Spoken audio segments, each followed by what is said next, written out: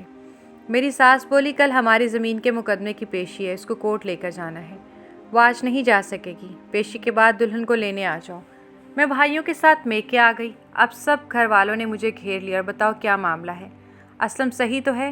مجھے بتانا پڑا کہ وہ صحیح نہیں ہے۔ پہلے 2-3 دن بالکل نارمل رہا اور پھر ان کا رویہ اچانک اب نارمل ہو گیا، جیسے دورہ پڑ گیا اور عجیب و غریب حرکتیں کرنے لگا، الٹے سیدھے اشارے، کبھی خود سے باتیں۔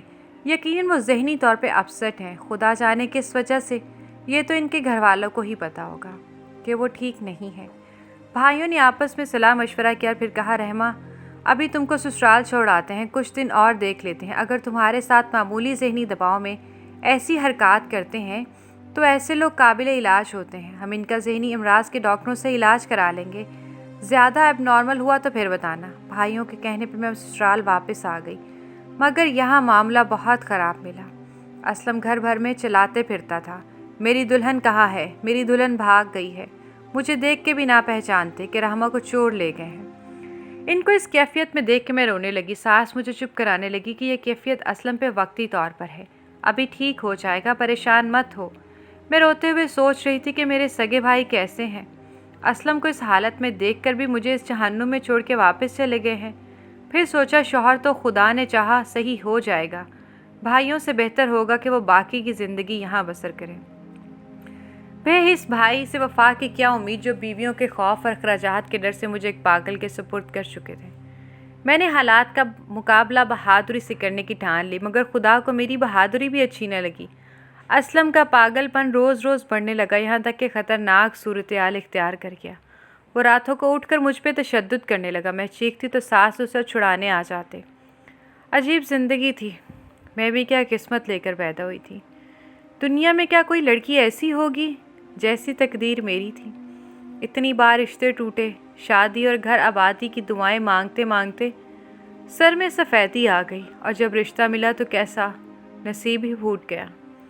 جب ساس مجھے صبر کی تلقین کرتی، جی چاہتا اس بڑھیا کا منہ نوچ لوں۔ قصور اسلم کا تھا نہ میرا، قصور سراسر اس عورت کا تھا جس نے ہمارے ساتھ دھوکہ کیا، اور اب کہتی ہے میں نے اسلم کی شادی اس لیے کی تھی کہ ڈاکٹر نے کہا تھا اس کی شادی کر دو، دماغ کا خلل ٹھیک ہو جائے گا۔ اس اذیت اور کب سے گزرتے ہوئے جب پورا 1 سال بیت گیا تو میں شدید بیمار پڑ گئی، صبر کا پیمانہ لبریز ہو گیا۔ سوچتی تھی اس سے تو بھلا تھا کہ شادی نہ ہوتی، میں بغیر سہاگ کے بھلی تھی۔ ایک دن اسلم نے خلل دماغ کے تحت حد کر دی، اس سے مجھے بازو سے پکڑ کے گھر سے باہر نکال دے کہ جاؤ تم منحوس ہو، جب سے تم سے شادی کی ہے میری حالت خراب ہو گئی ہے، تم نے کسی چڑیل کو میرے سر پہ جیسے چڑھا دیا ہو۔ وہ روز میرے بال کھینچتی اور مجھے پتھر مارتی ہے اور دانت نکال کر ڈراتی ہے، اور تم ہو کہ اس کو میرے سر سے اتارتی نہیں۔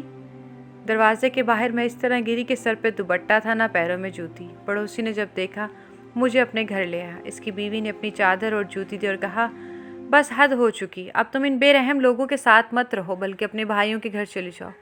میں نے کہا آپ میرے بھائیوں کو فون کر کے تمام احوال کہیں اور ان کو بتائیے کہ یہ حالات ہیں اور وہ آ کے مجھے یہاں سے لے جائیں۔ پڑوسی نے حالات بتائے، میرے بھائیوں نے جھوٹ موٹ کہہ دیا کہ وہ آ رہے ہیں، مگر وہ نہ آئے، یہاں تک کہ 1 ہفتہ گزر گیا۔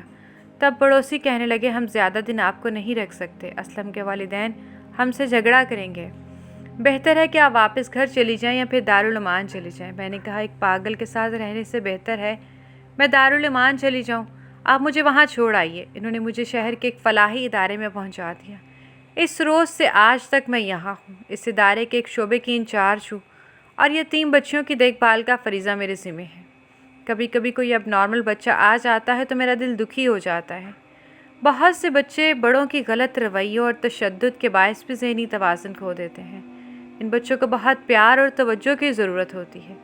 جب کبھی میرا سابقہ کسی ایسے بچے سے پڑتا تو مجھ کو بے اختیار اسلم کی یاد آ جاتی۔